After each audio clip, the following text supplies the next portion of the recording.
Hey guys, welcome back to my channel at Twisted Myths and Craft Imaginations. I will be making this amethyst pendant, which is available in my shop right now. I am undergoing a road to learning metalsmithing, and I have been watching the Bregje metalsmithing tutorials, and she has available all of them for free on her channel. I will be linking that down in the bio. Here you can see I have been slicing the bezel. I decided to go with a marker, and it doesn't hurt the silver because once you fire it, it will be gone.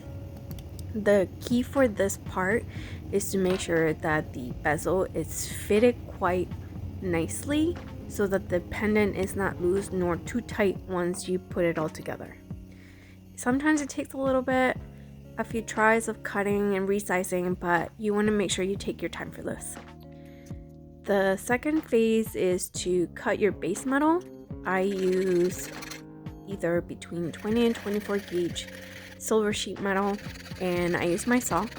And since this is one of my first few times cutting, I did have a lot of hard time making sure I was using the blade correctly. I did go through a couple of them, and so here I'm showing you that I did in fact break a few. This requires a lot of practice, but it's a lot of fun once you get the hang of it. The more precise you cut, the less work you'll have in the end. So take your time when cutting and just follow the marks you made on the sheet so that you cut directly to the line.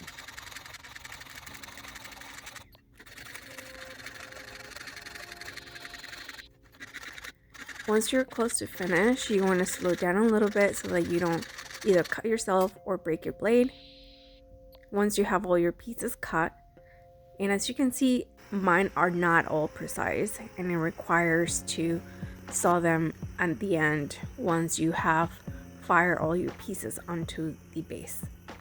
I use flux and then pieces of solder on it, and then I fire at the required temperature. I am using a handheld torch, and it does the job. Once you fire your pieces together, before you proceed to your next step, I like to use, you can use a piece of string or floss to put your stone into the bezel to make sure it's fitted properly before you continue. You can undo your work, but once you go further, it's a lot harder to redo and fix your piece. As I mentioned, for this piece I wanted the cut directly flush with the bezel, so I have a lot more cutting to do in this phase. When you start sewing your base sheet, you want to twist your base, not your blade, because the more you twist your blade, the more issues you're going to run into, the more blades you're going to break through, and you just don't want to do that. So when there's curves, you move your base as I'm doing here, and then go with the flow. Don't force it, just go with it. The closer you are to whatever you're trying to do, so for me, I'm trying to do it as flush as possible to my bezel, the less work I'm going to have to do later when I am doing polishing or sanding them down. All this excess pieces I use in the future to make little balls of silver or whatever the case is, so nothing will go to waste. At this point, you are nearly almost done. Now you have to refit if you need to, but in this case I am already done with the fitting, so I just need to add the bail to the pendant. And you could either do this before or after, depending on what type of pendant you're using. If you are incorporating the bail into the pendant, or you adding as an attachment like I am doing here, you could incorporate a simple loop. You could do anything that your little heart desire. In my case, I'm just doing a very simple bail on the top with a little loop to anchor it to my main base pendant. Once you add your flux and you add your silver solder, you are ready to fire.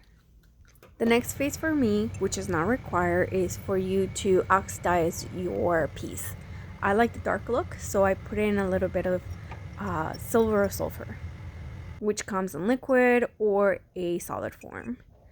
You then need to neutralize it. A lot of people don't. I do. You can just rinse it under water and then put in a little bit of baking soda in. Polishing is the most tedious part of this, but it's what brings the details in your design alive. Then you take your time setting the bezel onto the pendant.